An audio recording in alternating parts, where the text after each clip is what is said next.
Doctor बनना मेरे लिए बचपन का सपना था और ये मेरे लिए सिर्फ एक प्रोफेशन नहीं, मेरे लिए एक पैशन है।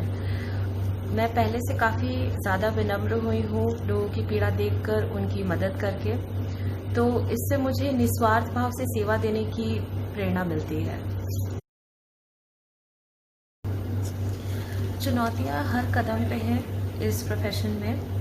पहली बात तो इस प्रोफेशन में घुसना ही बहुत डिफ़िकल्ट है, क्योंकि इसके सीट्स बहुत कम है, कंपटीशन बहुत ज़्यादा होती है और घुसने के बाद भी बहुत सी कठिन परीक्षाएं देनी पड़ती हैं, जिसके बाद आप सक्सेसफुल डॉक्टर बनते हो। इंटर्नशिप में आने के बाद आपको पता चलता है कि सिर्फ नॉलेज ही नहीं, पर पेशेंट को हैंडल करना भी आना चाहिए। ये भी एक स्किल होती है डॉक्टर की, क्योंकि बहुत से पेशेंट कई बार रूड हो जाते हैं, मारपीट पे उतर आते हैं, क्योंकि लोगों में पब्लिक और डॉक्टर्स के बीच में जो मिसट्रस्ट है वो ज़्यादा बढ़ता दिख रहा है आजकल।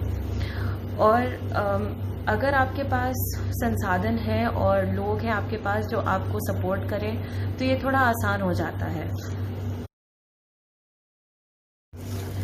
एज अ डॉक्टर मेरे लिए सबसे यादगार मोमेंट वो था जब मुझे एक पेशेंट को मृत घोषित करना था। वो मेरे इंटर्नशिप के टाइम पे मेरी सबसे पहली पेशेंट थी जिसे मैंने मृत घोषित किया था, और ये मेरे लिए इमोशनली बहुत चैलेंजिंग मोमेंट था।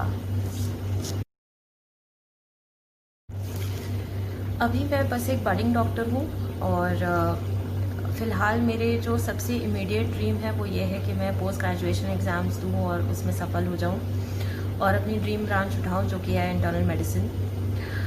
और अगर आप लॉन्ग टर्म में पूछें तो मेरी ड्रीम ये है कि मैं गरीब लड़कियों के लिए मेंस्ट्रुअल हाइजीन पे फोकस करना चाहती हूँ और इसे कैसे ज़्यादा किफ़ायती बनाऊँ उनके लिए, उस पर मैं काम करना चाहती हूँ।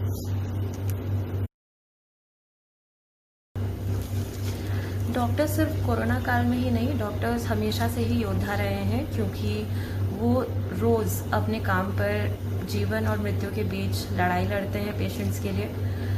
लेकिन इस कोरोना काल में उनका योगदान ज़्यादा बढ़ गया है और इस समय में चुनौतियां भी बढ़ गई हैं, क्योंकि बहुत से पेशेंट जो हैं वो हमारे साथ कोऑपरेट नहीं करते हैं।